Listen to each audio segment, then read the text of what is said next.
Selamat pagi adik-adik. Sebelum kita memulai ibadah kita, Lawson Naftali mau ajak adik-adik untuk berdoa. Lipat tangannya, tutup mata, kita berdoa. Tuhan Yesus, terima kasih kalau hari ini kita masih diberikan kesempatan untuk beribadah, memuji dan memuliakan nama-Mu. Tuhan berkati ibadah hari ini supaya menjadi berkat. Terima kasih Tuhan. Hanya di dalam nama Tuhan Yesus kami berdoa. Amin. Adik-adik, yuk kita bangkit berdiri. Kita mau menyanyikan lagu Kerja Buat Tuhan Selalu Manise. Ikutin gerakan Lause ya.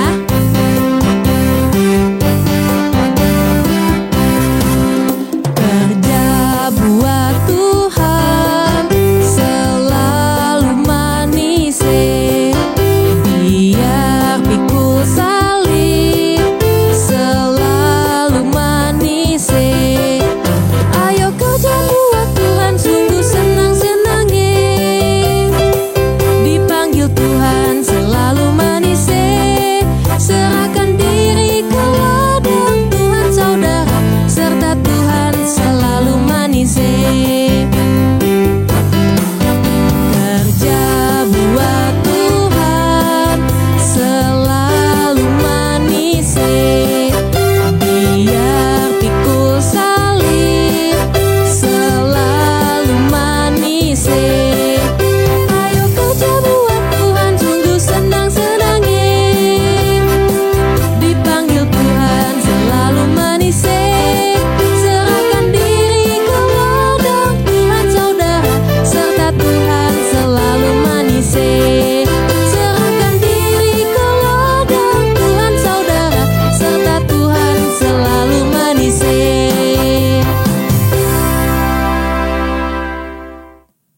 Adik-adik boleh duduk ya. Sebagai wujud terima kasih kita kepada Tuhan, yuk kita memberikan persembahan syukur kepada Tuhan. Adik-adik di rumah bisa minta bantuan papa atau mama untuk scan QR code yang ada di layar atau memasukkannya di amplop seperti ini. Persembahan yang di dalam amplop bisa dititipkan ke papa atau mama untuk dibawa ke gereja. Adik-adik, persembahan yang diberikan bukan hanya sekedar materi, namun yang Tuhan mau, kita mempersembahkan hidup kita untuk melayani Dia. Mari kita memberikan persembahan dan menyanyikan lagu Pakai-pakailah Aku.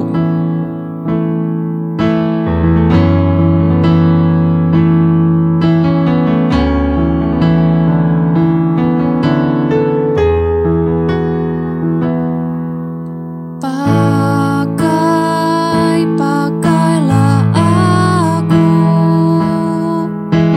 sebagai pelayan kecilmu, walau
Sekarang kita mau berdoa untuk doa persembahan.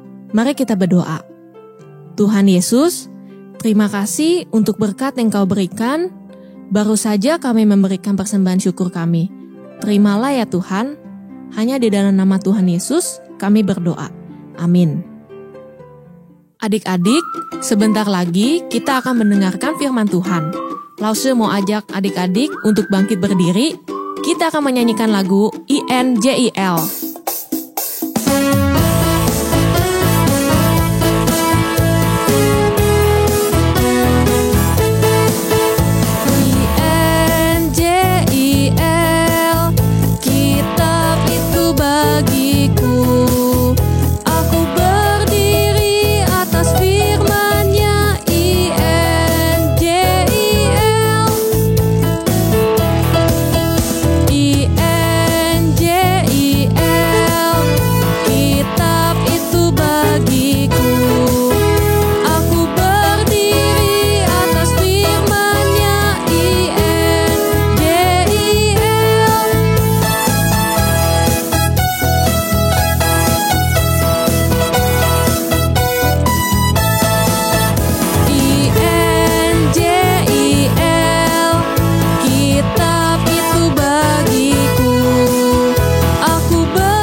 Yuk kita lipat tangannya, tutup mata, kita berdoa. Tuhan Yesus, sekarang kami akan mendengarkan firman-Mu. Tolong kami, agar kami dapat duduk diam dalam mendengarkan firman Tuhan. Hanya di dalam nama Tuhan Yesus, kami berdoa. Amin. Adik-adik, boleh duduk kembali ya. Yuk kita mendengarkan firman Tuhan. Pada suatu hari, ada seekor rusa dan monyet di sebuah hutan. Rusa bernama Dombi dan monyet bernama Monsi. Dombi adalah rusa yang baik hati. Dombi senang berbagi makanan kepada hewan yang lain, salah satunya kepada Monsi. Berbeda dengan Dombi, Monsi adalah monyet yang nakal sekali. Dia sering mencuri makanan dari manusia, walaupun Dombi sering berbagi makanan kepadanya. Pada suatu hari, bertemulah mereka di hutan. Hei Monsi, ayo turun dari pohon itu. Aku membawakan makanan untuk kita makan bersama. Timun lagi. Gak mau ah. Aku mau mengambil buah-buahan dari manusia saja. Monsi, berhentilah mencuri. Itu tidak baik, Monsi. Aku khawatir kamu akan tertangkap oleh manusia suatu hari nanti. Tertangkap? Aku? Gak mungkin lah, Dombi. Aku kan tidak seperti kamu. Aku bisa memanjat pohon. Lagi pula aku juga tidak penakut seperti kamu. Sudahlah, Dombi. Kalau kedatanganmu ke sini hanya untuk menasihatiku, lebih baik kamu pergi. Sana-sana. Pada suatu hari, Dombi melihat beberapa manusia sedang menyiapkan jebakan untuk Monsi. Dombi segera memberitahu Monsi tentang jebakan itu. Ketika Monsi mendengarnya, Monsi tidak percaya. Dia malah kembali mengejek Dombi dan mengusirnya. Ketika Monsi sedang berayun-ayun, dia melihat ada setumpuk buah-buahan yang lezat di hutan. Tanpa ragu-ragu, Monsi segera ke bawah dan ingin mengambil buah-buah itu. Ketika Monsi mendekat, Monsi tertangkap oleh jebakan yang sebelumnya diingatkan oleh Dombi itu. Monsi panik minta tolong, tetapi tidak ada yang bisa menolongnya lagi. Akhirnya Monsi menyesal karena tidak mendengarkan nasihat dari Dombi. Halo adik-adik semua. Nah, gimana tadi ceritanya si Dombi dan si Monsi? Nah, adik-adik, dari cerita tadi itu sebenarnya kita bisa belajar sesuatu loh. Ternyata memberitakan kebenaran itu gak gampang ya adik-adik. Sama seperti Dombi tadi tuh. Ketika dia ngasih tahu kepada Monsi supaya jangan mencuri, dia malah diejek. Bahkan dia diusir oleh Monsi. Ketika Dombi ngasih tahu nih bahwa ada jebakan, si Monsi juga tetap tidak percaya adik-adik. Anak-anak, di dalam kehidupan nyata, kita seringkali juga mengalami seperti itu.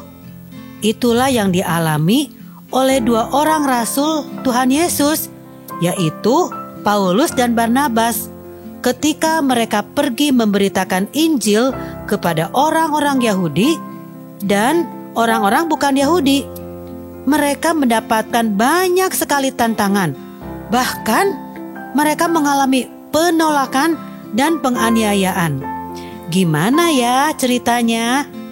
Ayo kita buka Alkitab kita dari Kisah Para Rasul 13 ayat 50 sampai pasal 14 ayat 20. Jika kalian kesulitan membukanya, kalian bisa minta tolong papa mama ya.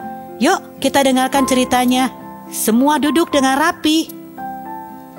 Nah, adik-adik, Paulus dan Barnabas itu adalah 2 orang rasul yang taat memberitakan Injil. Meskipun mereka mengalami banyak kesulitan, bahkan penderitaan, mereka tetap taat memberitakan kabar baik kepada orang-orang Yahudi maupun kepada orang-orang yang bukan Yahudi. Nah, pada suatu hari, orang-orang Yahudi di Antiokhia membuat orang-orang yang punya jabatan penting di kota itu marah kepada Paulus dan Barnabas. Sehingga mereka melawan Paulus dan Barnabas dan mengusir mereka dari sana. Setelah itu, Paulus dan Barnabas pergi ke suatu daerah yang bernama Ikonium. Kota itu adalah kota perdagangan. Di sana, mereka tetap taat memberitakan Injil. Pertama, mereka masuk ke rumah ibadah orang Yahudi dan memberitakan Injil di sana. Akan tetapi, orang-orang Yahudi yang menolak Injil itu kembali membuat orang-orang di sana marah kepada Paulus dan Barnabas. Mungkin orang-orang Yahudi menjelek-jelekan mereka supaya penduduk di Ikonium tidak suka kepada Paulus dan Barnabas. Namun, Paulus dan Barnabas tidak menyerah. Mereka tetap taat memberitakan Injil dan mengajar penduduk di sana yang mau menerima kehadiran mereka. Kenapa ya Paulus dan Barnabas sangat taat memberitakan Injil? Di ayat 3 ada tertulis, karena mereka percaya kepada Tuhan. Rahasia dari ketaatan mereka adalah karena mereka percaya kepada Tuhan. Anak-anak, mereka percaya bahwa berita Injil yang mereka beritakan adalah suatu kebenaran yang harus didengar oleh semua orang berdosa. Jika orang-orang berdosa tidak pernah mendengarkan Injil, mereka tidak akan pernah tahu bahwa ada seorang juru selamat yang bisa menyelamatkan mereka dari hukuman dosa. Paulus dan Barnabas juga percaya kepada Tuhan yang akan meneguhkan berita Injil tentang Tuhan Yesus kepada orang-orang yang mendengarnya. Dan benar saja, pemberitaan Injil mereka akhirnya menghasilkan buah. Ada orang-orang yang percaya kepada pemberitaan Injil. Tuhan terus meneguhkan berita baik itu di tengah-tengah orang yang belum mengenal Tuhan. Tuhan juga memperlengkapi Paulus dan Barnabas dengan kuasa untuk mengadakan mujizat, supaya semua orang menyadari bahwa Tuhan memang beserta dengan Paulus dan Barnabas. Namun, orang-orang Yahudi kembali mempersulit pemberitaan Injil. Mereka dengan para penguasa kota itu berusaha untuk menyiksa dan melempari Paulus dan Barnabas dengan batu. Setelah mereka tahu, mereka akhirnya pergi lagi ke kota-kota di daerah Likaonia yang bernama Listra dan Derbe, serta daerah sekitarnya. Tanpa kenal lelah, mereka di sana terus taat memberitakan Injil. Ketika mereka memberitakan Injil di Listra, ada seorang yang lumpuh sejak lahir. Dia mendengarkan Paulus mengajar. Dan ketika Paulus melihat orang lumpuh itu, Paulus menyembuhkan orang itu. Dan orang-orang banyak di Listra melihat mujizat yang Paulus lakukan. Lalu mereka menyangka Paulus dan Barnabas adalah dewa-dewa. Mereka mengira Barnabas adalah dewa Zeus, lalu Paulus adalah dewa Hermes. Orang-orang di Listra itu adalah para penyembah dewa, adik-adik. Itu sebabnya ketika melihat mujizat, mereka menyangka Paulus dan Barnabas adalah dewa-dewa yang di dalam rupa manusia. Bahkan para imam yang menyembah dewa Zeus datang kepada Paulus dan Barnabas untuk mempersembahkan korban persembahan kepada Paulus dan Barnabas. Tentu saja Paulus dan Barnabas gak mau menerima itu. Mereka menolaknya, adik-adik. Dan kemudian mereka mengajar orang-orang di Listra ini tentang Injil Tuhan Yesus. Mereka mengajar orang-orang Listra supaya mereka nggak lagi menyembah berhala, melainkan mereka percaya kepada Allah yang hidup. Adik-adik, dewa-dewa itu kan sebenarnya hanya patung-patung saja, bukanlah Allah yang hidup. Nah, itu sebabnya Paulus dan Barnabas mengajar orang-orang Listra supaya mereka percaya kepada Allah dan Tuhan Yesus sebagai Allah yang sejati dan juga Allah yang hidup. Akan tetapi, lagi-lagi orang-orang Yahudi dari Antiokhia dan Ikonium jauh-jauh datang ke kota Listra untuk membuat keributan. Mereka kembali menghasut Paulus dan Barnabas, sehingga mereka harus dilempari batu dan diseret keluar dari kota itu. Dan setelah mereka keluar dari Listra, keesokan harinya berangkatlah Paulus dan Barnabas ke kota yang bernama Derbe. Nah, adik-adik, begitulah cerita perjalanan Paulus dan Barnabas hari ini. Nah, ceritanya sampai di sini dulu. Kita akan belajar sesuatu dari cerita hari ini. Nah, adik-adik, ternyata cerita firman Tuhan hari ini sangat menegangkan ya. Hari ini kita bisa belajar dua hal.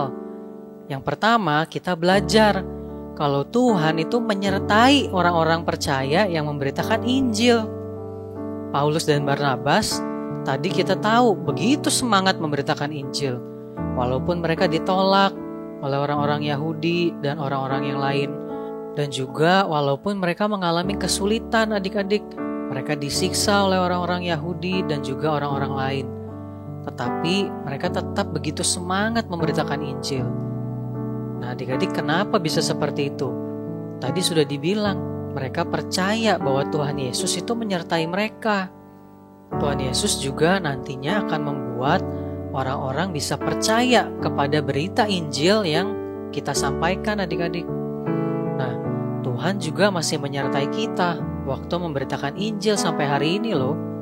Buktinya, ada banyak juga orang-orang yang percaya Injil kan, termasuk kita hari ini. Nah, karena itu, ayo kita terus percaya kepada Tuhan waktu kita memberitakan Injil. Caranya kita terus doakan orang-orang yang kita injili.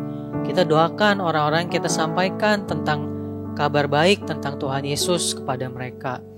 Supaya Tuhan membuka hati mereka untuk percaya kepada Tuhan Yesus. Nah, pelajaran yang kedua, kita juga belajar dari Paulus dan Barnabas. Mereka bukan hanya berani mengabarkan Injil, tetapi mereka juga bisa menyampaikan Injil kepada orang-orang dari budaya yang berbeda-beda loh. Nah, tadi ya, waktu Paulus dan Barnabas memberitakan Injil, mereka menyampaikan kepada orang Yahudi. Mereka juga memberitakan Injil kepada orang-orang penyembah dewa-dewa. Nah, adik-adik, Paulus dan Barnabas, mereka bisa menjelaskan Injil Tuhan Yesus kepada orang-orang ini karena mereka belajar firman Tuhan setiap hari. Paulus yakin mereka begitu giat membaca dan juga merenungkan firman Tuhan setiap hari. Nah, itu sebabnya mereka bisa terus percaya kepada Tuhan dan mereka juga giat memberitakan firman di tengah keadaan mereka yang sulit. Mereka juga bisa menyampaikan firman Tuhan kepada orang-orang dari budaya yang berbeda.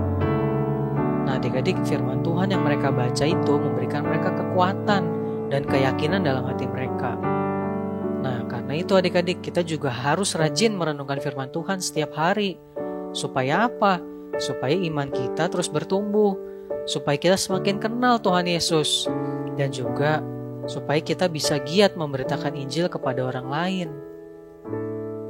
Nah, adik-adik siap menjadi saksi Kristus? Oke, good. Anak-anak, cerita firman Tuhan pada hari ini sudah selesai. Ayo, kita menghafalkan ayat hafalan dari Kisah Para Rasul 8 ayat 4. Mereka yang tersebar itu menjelajah seluruh negeri itu sambil memberitakan Injil. Ayo, kita ulang sekali lagi. Kalian pasti bisa.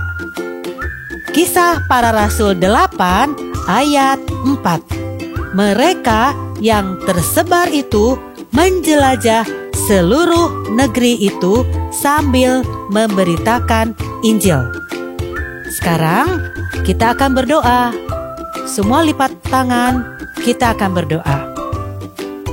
Tuhan Yesus, kami mengucap syukur Tuhan untuk berita firman Tuhan yang sudah kami dengar pada hari ini. Biarlah kami giat memberitakan Injil, memberitakan kebenaran Tuhan. Tuhan, biarlah kami mendapatkan berkat firman Tuhan pada hari ini. Di dalam nama Tuhan Yesus, kami sudah berdoa dan mengucap syukur. Amin. Nah, anak-anak, semoga semuanya menjadi berkat buat kalian. Sampai jumpa minggu depan. Tuhan memberkati. Dah. Adik-adik, firman Tuhan hari ini menceritakan tentang Paulus yang giat memberitakan Injil meskipun menderita. Mari kita juga belajar untuk berani memberitakan Injil. Nah, hari ini aktivitas kita membuat pesawat terbang kertas.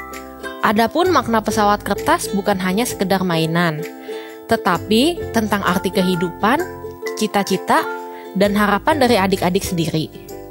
Yang membedakan pesawat kertas yang akan kita buat, di atasnya akan kita gambar salib untuk mengingatkan kita bahwa Injil harus tersebar ke berbagai tempat dan kitalah yang harus membagikan Injil itu.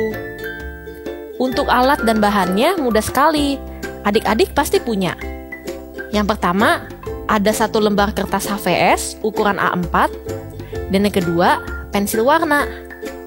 Kalau sudah siap, yuk kita buat pesawat kertasnya. Langkah pertama, posisikan kertas HVS kalian secara vertikal atau tegak ke atas. Lalu, kalian lipat ke samping.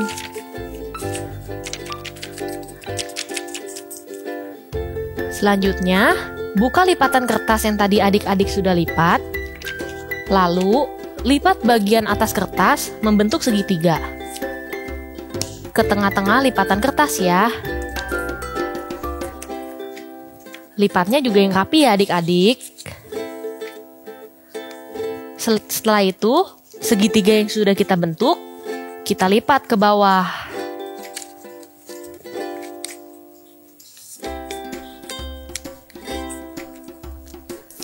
Nah, kalau sudah dilipat ke bawah, kita lipat lagi ujung kiri atas dan ujung kanan atas ke tengah-tengah lipatan kertas.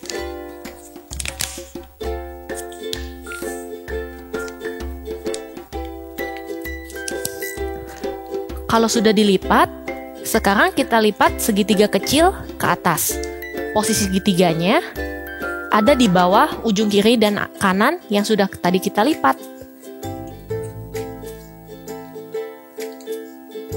Sekarang, kita lipat tengah pesawatnya ke arah luar. Posisi lipatan-lipatannya berada di luar pesawatnya ya.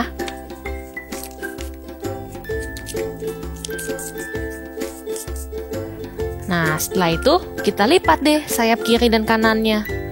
Posisi kertas yang miring dilipatnya sejajar ya, dengan lipatan tengah pesawatnya. Lipatnya yang rapi adik-adik. Eits, ini belum selesai. Yuk kita hias dulu. Kita gambarkan salib di tengah-tengah pesawat kertas kita. Kalian juga boleh menambahkan gambar atau tulisan sesuai kreasi kalian. Contohnya, Lawson menuliskan, "Aku ingin mengabarkan Injil." Wah, pesawat yang kita buat sudah siap membawa Injil dan siap diterbangkan. Selamat bermain dan membagikan Injil ini ya. Tuhan Yesus memberkati.